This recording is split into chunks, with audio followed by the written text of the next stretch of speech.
actually able to land a paid internship while I was going to school. People will be surprised at how many things that they are eligible for. So the first day, this is what I suggest and this is what I did. This is really an opportunity for you to network.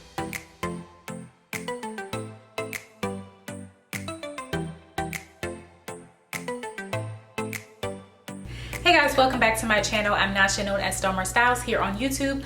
So if you are subscribed to my channel or if you frequent my channel, you will know that most of my videos are beauty, skincare, a little bit of like fashion hauls and things like that. But I did mention in one of my previous videos that I want to talk about a few different topics, things that interest me and things that I feel like will help some of you guys. So I know a lot of colleges go back in session after Labor Day, so I wanted to make sure I get this video up before then. So this video is for anybody who is going into their freshman year of college. These are very easy tips, but they're so easy sometimes they can be overlooked until the time comes for you to actually do them. And with this information, I suggest doing these tips within 2 weeks.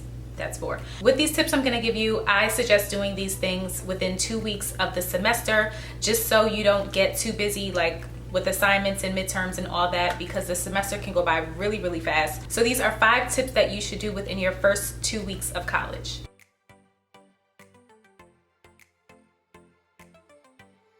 So the first on the list is to check your tuition bill. So you can stop by or call student accounting or the FAFSA office. You can just go by and say, hey, I want to make sure that my tuition is covered and good to go for fall and spring semester. You do not want to wait last minute, or like you're doing midterms and then all of a sudden you find out that you're dropped from your classes just because some type of like late fee or whatever type of fee that wasn't paid for. Like, you'll be surprised how many horror stories that I have heard and people had no idea that things were going on with their tuition. I have had my own experience with this, and this is something that you do not want to happen. This actually happened to me my senior year, and it was my last semester actually. So you want to just do this in the beginning and get this out the way. If they tell you that your tuition is not fully covered, I would suggest just putting them to work, because that is what they are there for. So check for any like grants or scholarships that you can qualify or apply for, depending on what state you live in. Of course, the last resort is getting a student loan, but people will be surprised how many things that they are eligible for. So really just stay on top of them. Once you get this out of the way,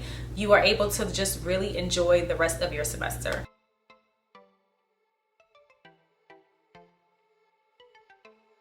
So number 2 on the list, this one I get really excited about. See if your school has a career center. If you go to the career center, you can actually sign up for the events. With my own experience with this, I signed up for an event. At the event, I filled out a form and it said like, would you like to receive emails? So I checked yes, and I actually started receiving like job postings. Some of these were permanent job postings, some were paid internships, and I was actually able to land a paid internship while I was going to school. I went to some other events and I met other students on campus that we have the same major. Those are people that I still keep in contact with today. So you never know who you will meet, and this is really an opportunity for you to network. So of course you probably think like it's just freshman year. That is true, but I feel like once you get into the habit of things, you will more likely be able to land a job by the time you graduate or even before graduation. It is okay to wait until your senior year. That is perfectly okay.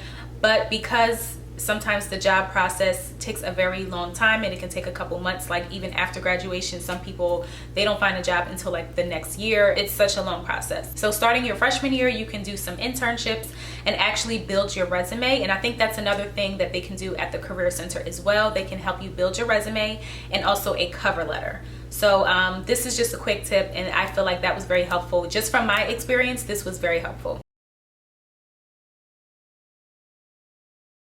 So moving on to number 3 on the list, if you cannot get this done before school starts, try to do it again within your first 2 weeks of the semester. And that is getting your student ID. You will be surprised how many freshmen are walking around campus without a student ID. And then they find out that they can't get into certain buildings, especially after hours.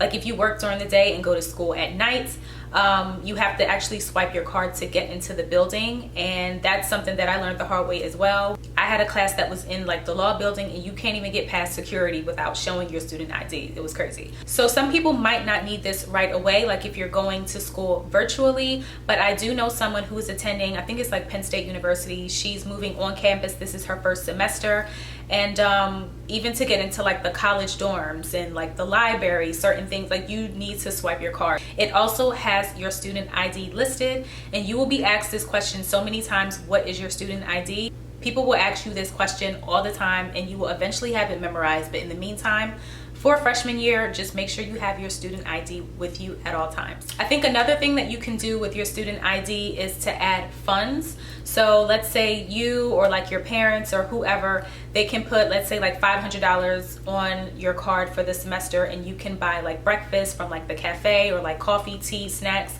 before you go to class. If you have FAFSA, I believe they can put money on the card when you like purchase like books and supplies and things like that. So there's a lot that you can do with your student ID. You can also get into some free events, which brings me to number 4 on the list.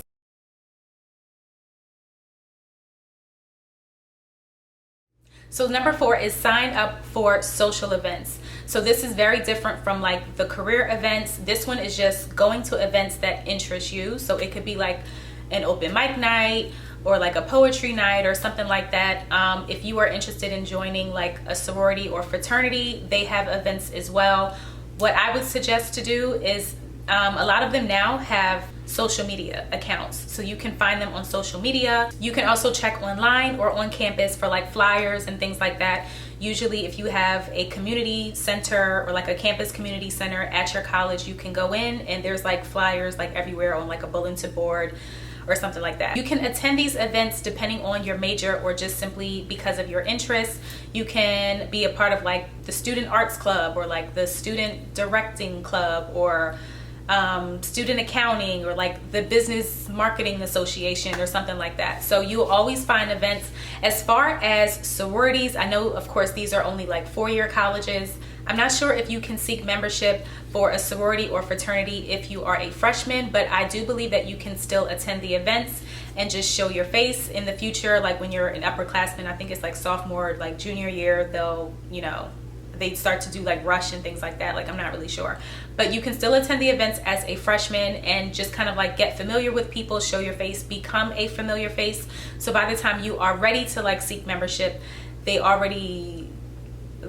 kind of like know you a little bit. And I'm not saying that will get you into the sorority. That's not what I'm saying. I'm just saying that it helps. For me, some of the events that I went to was like a dinner etiquette class. Like a lady came in and she was showing us like the fancy way to like eat soup and like just like dinner etiquette. It was very proper dinner etiquette, and I went with my friend and that was just fun. So far I feel like everything on the list is to just help you to have a good and productive semester, but this last one is geared more towards your courses, and that this one's like a 2-in-1. It is to make sure you have a copy of your syllabus and make sure you always communicate with your professor. This will make so much of a difference if you are constantly communicating with your professor. I'm not saying to be like a pain every single day, but just be in communication with them by asking questions. Make sure you have great attendance. Unless it's really an emergency, try your hardest not to miss a class, even if it's virtual. So your syllabus, you will get this on your very first day. Some professors will post this online like before the class starts. This has all the information you need to know about the course. It should have a list from like week to week. Usually semesters are like 15 weeks. So it will have what's due every week. It will have the It will have the chapters that you need to read, due dates for like certain projects, midterms, finals, class cancellations. Those are always fun. At the very top of your syllabus, it should be your professor's contact information.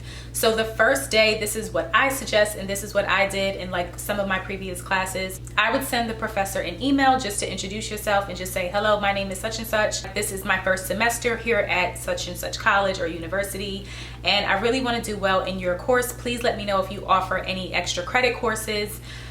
Or you can say something like, please let me know like the best time to contact you, because sometimes that is not on the syllabus. And do this especially if you feel like you are taking a tough course.